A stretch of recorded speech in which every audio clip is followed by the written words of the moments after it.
ए very good evening dear student.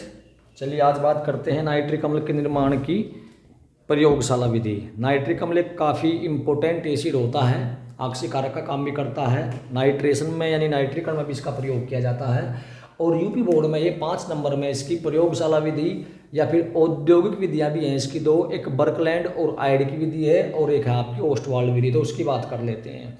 तो question आएगा कि नाइट्रिक अम्ल के निर्माण की प्रयोगशाला विधि का सचित्र वर्णन कीजिए। कैमरे को थोड़ा आगे कर लेते हैं जिससे आपको स्पष्ट दिखाई दे। चलिए तो उसमें कह देते हैं कि पोटेशियम नाइट्रेट को सांद्र H2SO4 के साथ गर्म करने पर नाइट्रिक अम्ल प्राप्त होता है। यह आपका पोटेशियम नाइट्रेट है जिसको साल्ट पीटर भी कहते हैं, साल्ट पीटर। और ये सोडियम नाइट्रेट जिसको चिली साल्ट पीटर कहते हैं, चिली साल्ट पीटर। तो दोनों ही शब्द आप इसमें प्रयोग कर सकते हैं कि साल्ट पीटर को सांद्र H2SO4 के साथ गर्म करने पर नाइट्रिक अम्ल प्राप्त होता है। यह आपका पोटेशियम हाइड्रोजन सल्फेट है। या चिली साल्ट पीटर को सांद्र H2SO4 के साथ गर्म करने पर नाइट्रिक अम्ल प्राप्त होता है। यह आपका सोडियम हाइड्रोजन सल्फेट है। दोनों कंबाइंडली इस प्रकार कह देते हैं कि साल्ट पीटर तथा चिली साल्ट पीटर को सांद्र H2SO4 के साथ गर्म करने पर नाइट्रिक अम्ल प्राप्त होता है। क्या कह देंगे? सिद्धांत क्या हो जाएगा? सिद्धांत कि प्रयोगशाला में साल्ट पीटर या चिली साल्ट पीटर को सांद्र H2SO4 के साथ गर्म करने पर नाइट्रिक अम्ल प्राप्त होता है। अब विधि में क्या कहेंगे? विधि में देखते हैं चित्र की तरफ थोड़ा।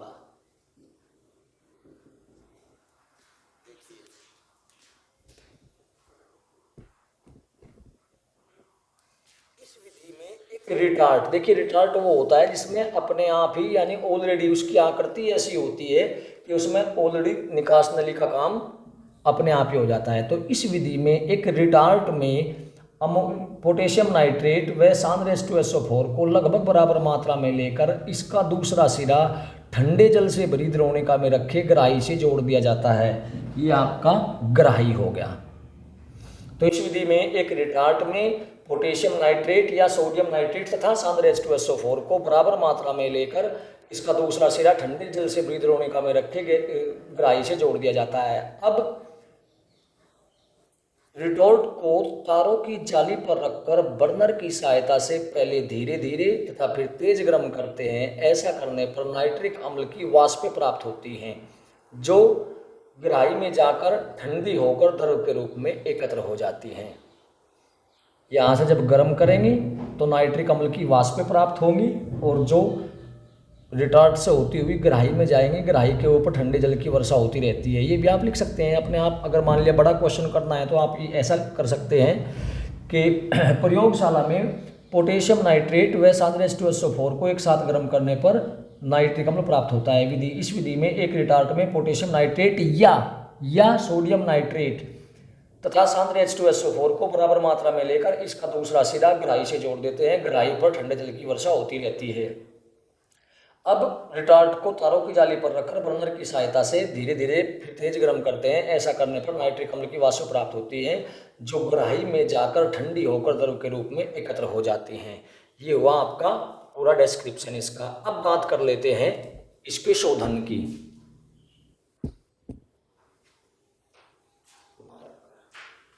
शोधन,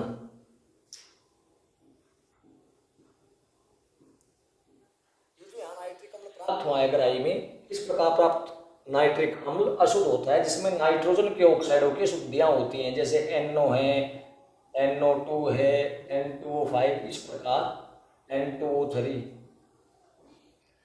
तो उपरोक्त विधि से या प्रयोगशाला विधि से प्राप्त नाइट्रिक अम्ल में नाइट्रोजन के ऑक्साइडों की अशुद्धियां होती हैं जिन्हें दूर करने के लिए इसमें बराबर मात्रा में सांद्र H2SO4 मिलाकर निर्वात आसवन करते हैं।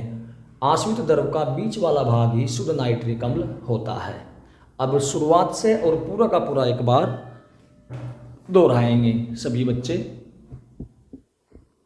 क्वेश्चन है प्रयोगशाला में नाइट्रिक अम्ल के निर्माण की विधि का सचित्र वर्णन कीजिए। तो क्या कह देंगे, प्रयोगशाला में साल्टपीटर या चिली साल्टपीटर को सांद्र H2SO4 के साथ गर्म करने पर नाइट्रिक अम्ल प्राप्त होता है। समीकरण दे देंगे, ये साल्टपीटर, ये चिली साल्टपीटर। इसके बाद में हेडिंग क्या डालेंगे, विधि।